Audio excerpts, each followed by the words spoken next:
back again with another episode of Raise the Bar. This time we're going to be focusing on the World Anti-Doping Code and all related matters. Today I have with me Dr. Sasha Sutherland, the Executive Director of the Caribbean Regional Anti-Doping Organization. So Dr. Sutherland, what is the Anti-Doping Code? So the World Anti-Doping Code is the guiding document that harmonizes all the rules and regulations that are specific to anti-doping. In that document, we'll find out more about what is doping control or what is doping. It lays out the rules and regulations for anti-doping organizations, international federations who administer the code or the guiding principles of that document. It lays out the foundations of education and research by any organization wishing to engage in education or research related to clean sport.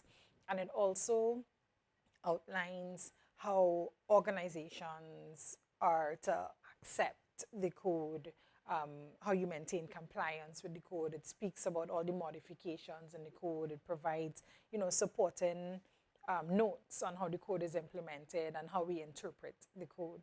One thing I do want to say, which is a common misconception, is that the code is the World Anti-Doping Code, in that, national Olympic committees, international federations, and other sport organizations actually agree to abide by the principles of the code.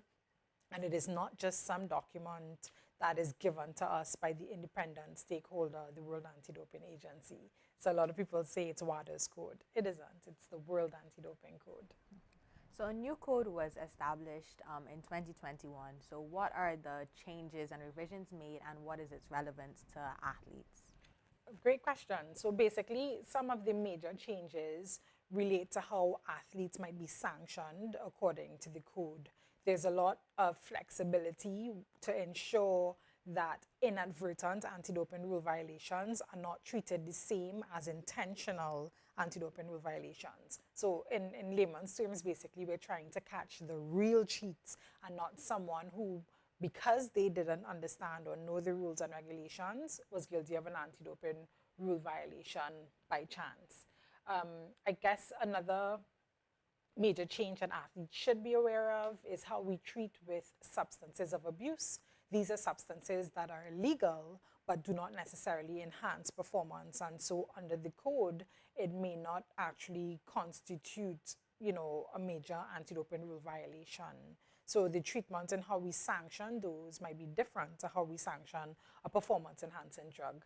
And then there are other changes, like if there is intentional interference in the doping control process, or how we save time and financial resources when we pursue anti-doping rule violations. So after these changes were made, there was an addition of 3 new international standards. Can you explain those? Yes. So there's the international standard for code compliance by signatories, and that really has to do with every organization who's a signatory to the code, who has said, we agree to implement rules that are along the guidelines set by the World Anti-Doping Code and the international standards. So you're looking at anti-doping organizations. I guess what is specific to athletes when it comes to the new international standard is that there's now a new international standard for education, and that basically speaks to the whole idea that an athlete who is new to sport or international competition or even national competition should not hear about anti-doping through testing. And, we found that happens sometimes. What is intended with the new international standard for education is that anti-doping organizations have such a robust education program that athletes know about, anti-doping rule violations or doping control before they've even met a doping control officer who's notified them for testing. And the other international standard is that of privacy and the protection of personal information, which is also relevant to athletes. There has been in recent times a lot of concerns in terms of how you use athletes' information. And so this standard provides a guideline for how you treat with such personal and sensitive information related to athletes. The way in which it is used specifically for doping control, and how you dispose, or how you just basically how you treat with athletes' information for the intended purpose of doping control. So you had mentioned athletes earlier, and under the new code, I always thought athletes was just one category, but under the new code, there are different categories. Can you tell us about those? Yes.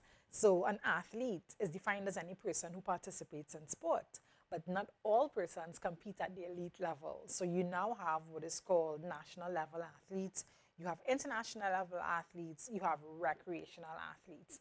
And so persons who compete in sport at the national level, defined by a national sport federation or a national anti-doping organization, falls into that category of national level athlete. Then you have athletes who compete at the international level, defined by their international federation, is known as an international level athlete.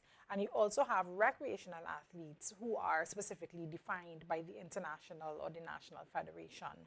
However, in defining a recreational athlete, those persons should not, at least within the last 5 years, have been in international competition or national competition or represented their country in an open category, and they also should not have been included in a registered testing pool or whereabouts information pool. Okay, so now that you have explained the difference of the different categories there are, do all athletes in all categories have to be tested? Again, another great question. So all athletes may be subject to testing depending on the priority athletes that's established by an international federation or a national anti-doping organization. And that's usually based on the anti-doping organization's testing plan. So they might say, we want to test all athletes going to particular games, or we want to test the top 10 athletes in our country in a particular sport.